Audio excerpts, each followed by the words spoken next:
Gini, mohon maaf saya ulangi. Apa yang terjadi di plat merah itu sebenarnya merupakan satu presiden baik untuk polisi, terutama polisi sektor atau Polda Metro dalam hal ini untuk mengungkap sebuah kasus yang terjadi di kejaksaan atau yang lain-lainnya. Cuman gini, spekulasi yang beredar ini sebenarnya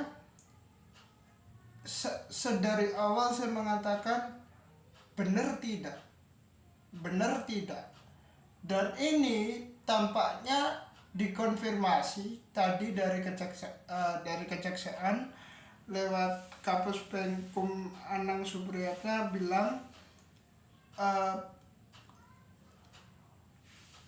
at the end of the day-nya mereka menghormati langkah proses hukum yang dilakukan oleh Polda Metro Jaya, di backup juga oleh Barreskrim Mabes Polri. Nah, lepas daripada itu pemirsa, saya mau mengatakan begini, realita hari ini memang kalau kita bicara korupsi itu beredar di mana-mana. Satu, korupsi itu jangan dikatakan emergency call. Memang emergency call, tetapi tidak lepas juga ke emergency otoritas. Kenapa saya bilang bahwa lebih daripada normal, saya mengatakan sektor itu pasti ada. Kalau kita mengatakan bahwa sektor itu non litigasi, artinya non otoritas, menurut saya juga apa yang dilakukan KPK dalam konteks ini juga salah. Kalau memang itu non otoritas atau non delegasi otoritas, artinya fair trialnya saya mau mendorong bahwa Polda dalam hal ini di backup langsung dengan Barreskrim Mabes. Bahkan kabarnya nih ya, ini sudah menjadi atensi Pak Presiden. Harusnya memang kekuatan Polri ini diterjunkan, sebagian besar diterjunkan di menangani sebuah kasus perkara seperti ini. Nah, saya mengutip apa yang dikatakan oleh Wakapolri kalau tidak salah, Pak Irjen Dedi Prasetyo. Dia bilang kami sedang melakukan penggeledahan dan itu faktanya pada jam 10 tadi pagi banyak barang bukti yang ditampakkan di Polda Metro Jaya.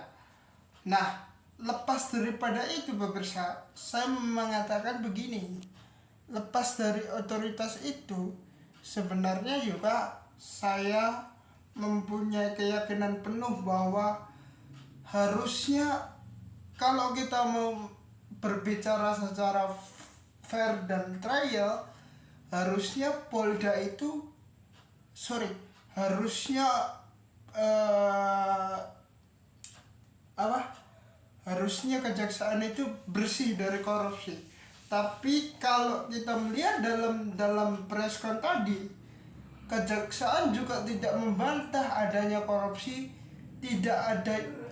tidak juga membantah adanya illegal logging yang terjadi di Kops Adiaksa atau Kops Kejaksaan begitu ya. Nah, kalau saya melihat potensi ada tersangka dari pihak penegakan hukum di kejaksaan, ada nggak? Saya pikir juga ada.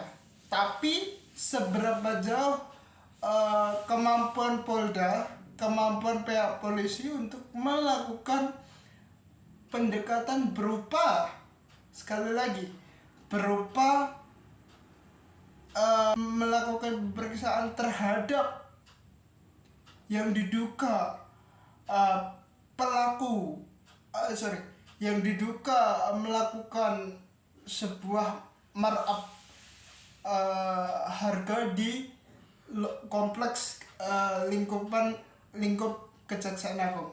Nah, di luar daripada itu, pemirsa, bahwa sebenarnya juga kita melihat adanya ketidakmampuan untuk melakukan sebuah fair trial kedua, yaitu melakukan pemeriksaan terhadap yang diduga melakukan korupsi di plat merah tersebut. Ini yang saya omongin ini adalah berbasiskan fakta dominasi, bukan arstos reus, bukan desakan, tetapi saya bagian dari masyarakat biasa mengatakan ini bukan versus, tapi ini adalah non versus. Itu yang kita baca dalam perkembangan hari-hari ini.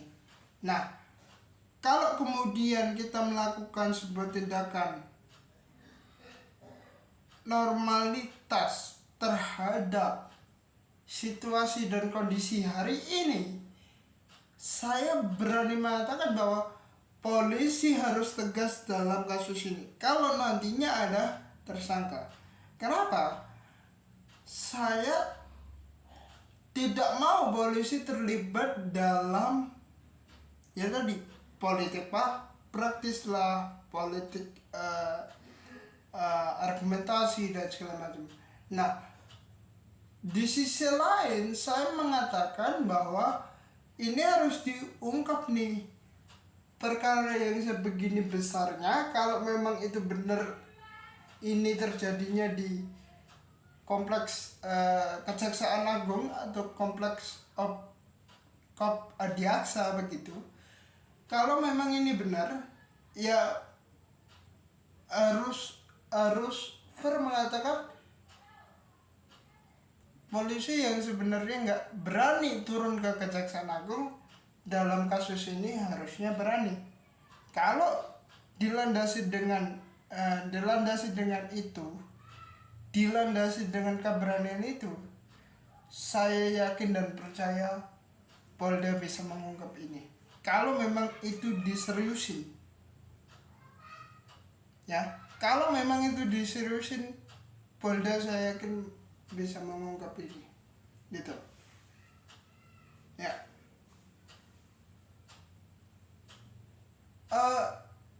Jadi kalau yang diperdebatkan adalah apakah ini benar yang terjadi di kejaksaan, saya kira per jam 6 lebih berapa ini, saya pastikan ini di 12 tempat berbeda itu tadi yang meleverage adalah kejaksaan di 12 tempat berbeda itu tadi. Nah, tinggal nanti ini gitu, tinggal nanti ini alirannya kemana. Nah, kalau alirannya misalnya aliran aliran dananya ke teman-teman penyidik di kejaksaan yang lain, once at the end of the day polisi saya minta tolong untuk jangan berhenti di tingkat pusat, bergerak juga di tingkat daerah. Misalnya khawatirnya saya jaksa-jaksa yang ada di daerah itu ikut menikmati aliran dari uang yang kita bincangkan ini dan muncul di monitor berita ini.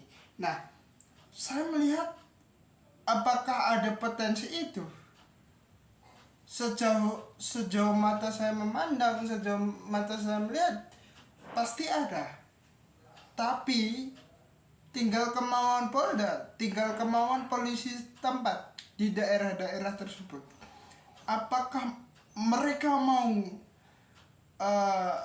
turun, atau mereka justru membiarkan hal itu terjadi di daerah mereka, di daerah wilayah hukum mereka misalnya. Nah, kalau mereka mau turun ya kita support lah, kita support dan mempunyai dasar dan tentu kekuatan yang harus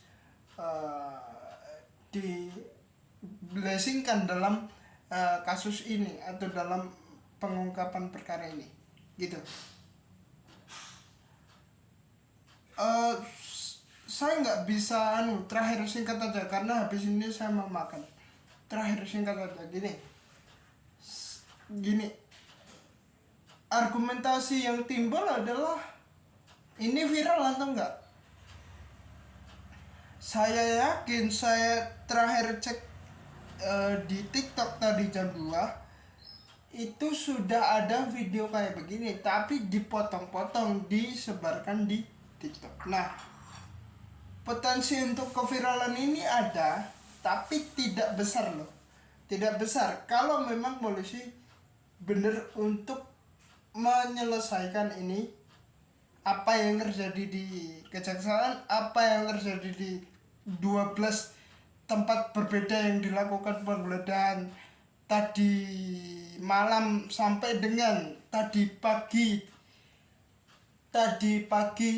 kurang lebih jam 8 atau jam 8 jam 8 mungkin ya, karena jam 10 jam 10 pagi tadi sudah saya cek itu berada di Polda Metro Jaya. Itu dulu yang mungkin saya bisa sampaikan terkait dengan ini, gitu.